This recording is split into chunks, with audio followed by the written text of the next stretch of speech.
especially after doing so good at the Ludwig Last Chance qualifier last weekend. They really showed up and said, hey, remember the fact that I am one of the best players in the world and cannot be stopped. So we'll see what they can do against Jmafia. Winner of this makes it into top 64 on winner's side. We will get it started where else but Pokemon in the large stadium of Pokemon Stadium Of 2. course you do. I'm seeing Yoshi actually rocking the precarious tennis ball skin, if I do say so myself. That's going to be the name for Goblin. It's going to be pretty difficult for Yoshi actually to get up close and personal versus Roy. You're seeing first bloods all around, 67% rapidly actually going on to Roy. And again, Goblin, when he plays on point, he is a monster.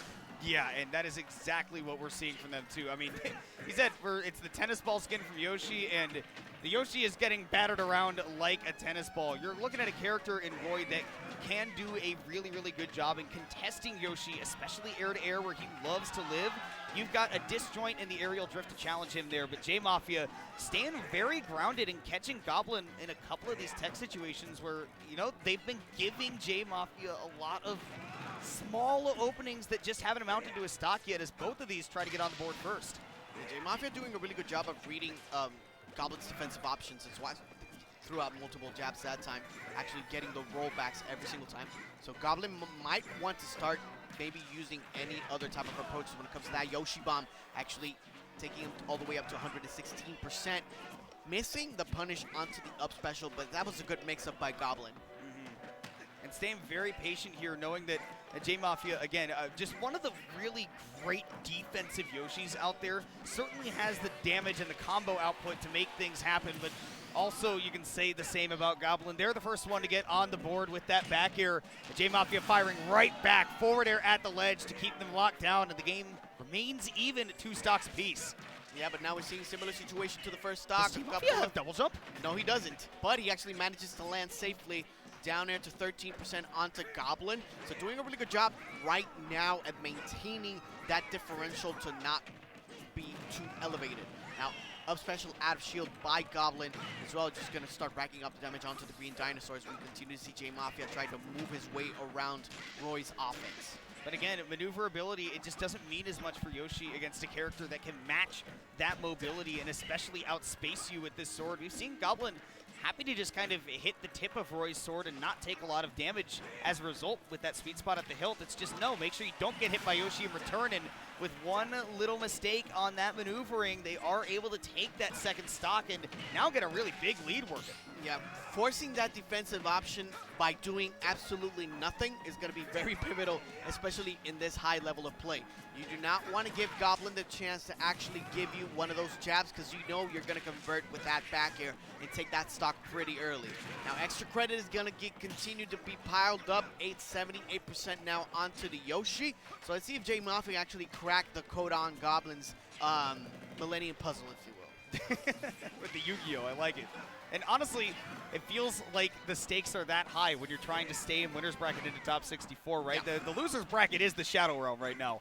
And Jmafia right now really needs to step up that pace and kind of match that aggression from Goblin, whose defense has actually been so shining in this game one. It's been impossible for Jmafia to get a big opening. So he's trying to read the tech chase one more time, but because he was anticipating maybe a roll in, it quite didn't matter.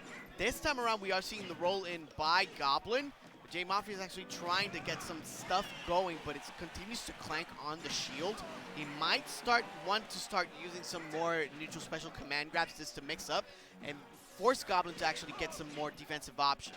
And especially it's so good at catching defensive options with good movement as well. Yeah. Mafia with good movement right there to get that first stock, but Roy with invincibility is just a terrifying character. And Goblin right there dropping off that angel platform, runs him through with the binding blade and takes that game one with that third stock completely fresh and intact. And again, just another demonstration of just how clean and polished their gameplay is. Doing a really good job, Goblin was. Now, he started off being pretty close, but that was because Yoshi was actually getting those hits in. Now, Goblin was actually doing, like you mentioned, a lot of the spacing when it came to actually Roy versus Yoshi. Now, obviously, since you know the type of character that the green dinosaur is, they want to be up close and personal towards you unless they're throwing the projectile. Nevertheless, Goblin actually managed to maintain that spacing just enough for him to avoid Jmafia's offense. and actually started sealing the deal by forcing the defensive options out of Jmafia. Jmafia, considering which character to go with, I would assume going to stick with the Yoshi, and does with the Smashville counter pick. The idea here is with this Smashville pick, obviously Roy can do a great job at covering the center platform and can knock you off stage in an instant. And you're afraid of fighting mano-a-mano with Roy most of the time, but for Jmafia, you get that Roy off stage. That's something you can do very often with Smashville's, it's not very wide, and so you can knock Roy off stage very quickly there. So this is going to really reward Jmafia for believing in himself and staying aggressive. And now we're seeing the command grabs actually going to start coming out, because he is recognizing that Goblin is using a lot of shield. So that's another option that you're going to have available to actually get some more advantage out of your situations. 95% onto Goblin so far is actually really good by Jmafia. What's going to be pivotal is for him to actually not get hit so much.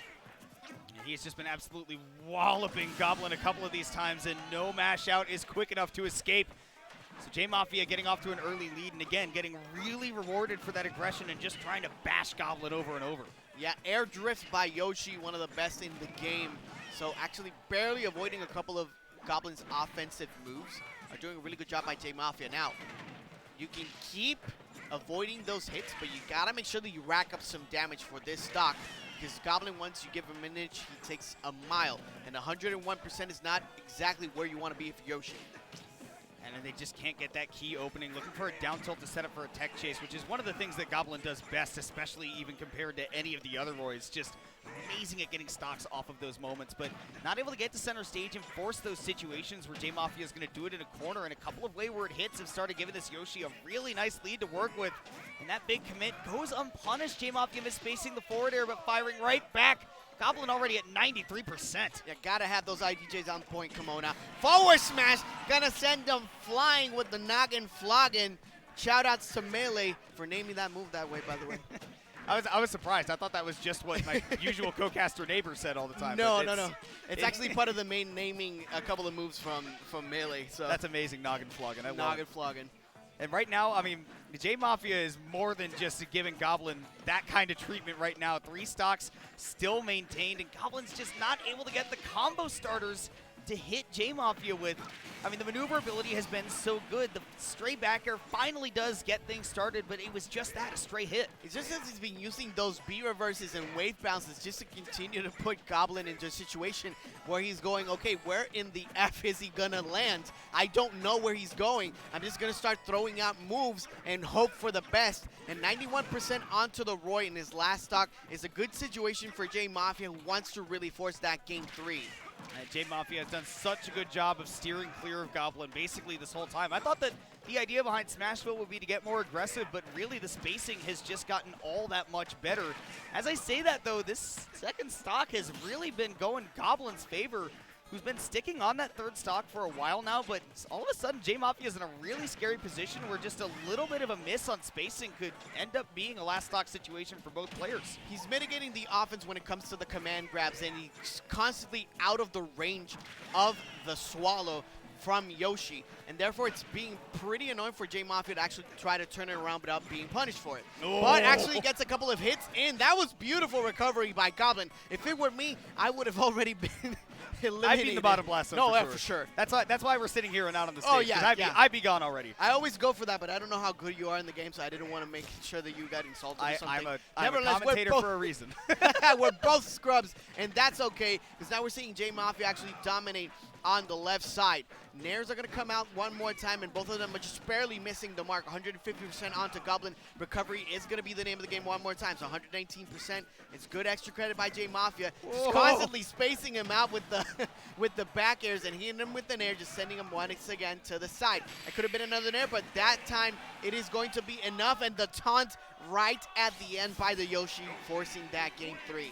And you know what? If you're Jmafia right now, Jmafia's got most of the crowd behind him right now, and when you can play with that kind of confidence, why not? And I think that especially feeling confident given that Goblin just had so much trouble landing clean hits on that Yoshi. I mean, he really just kind of led him on a merry chase that whole game 2, where it was just impossible to get those sweet spots to connect. And what was really doing Goblin a service in that game 1, which was taking those weak hits, not really worrying about it, now kind of getting them into trouble without being able to get those kill confirms. So even a big stage like Kalos can be helpful so long as the Yoshi doesn't have a ton of places to escape to, and especially if he tries to run away to those side platforms, Goblin can really start blowing up stocks by getting big conversions there.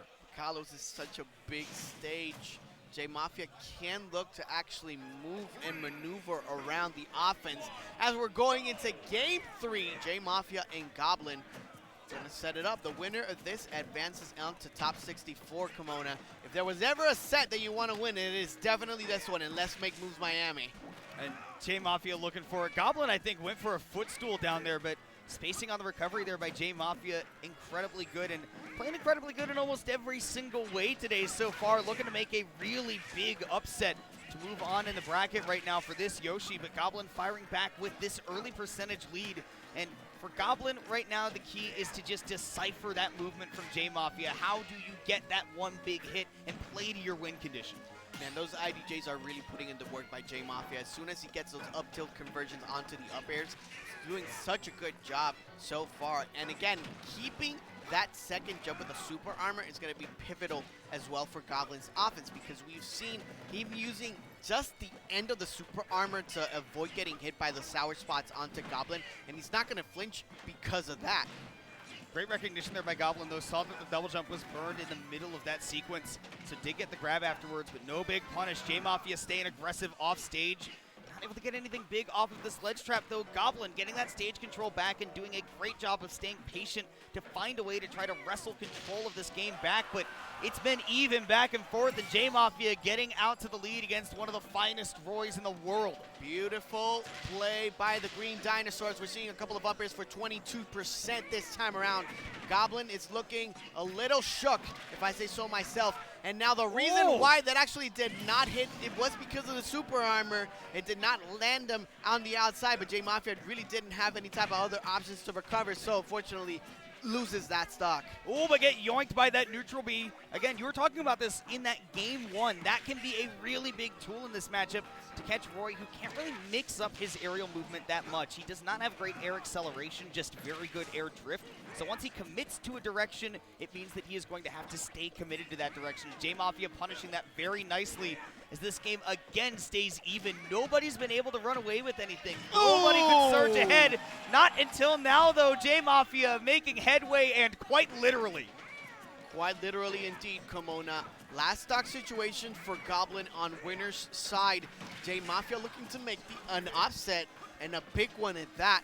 83% is going to be pivotal for the Yoshi to get some more extra credit in there. For 52%, trying to go on to the outside. Goblin managing to recover 99% now.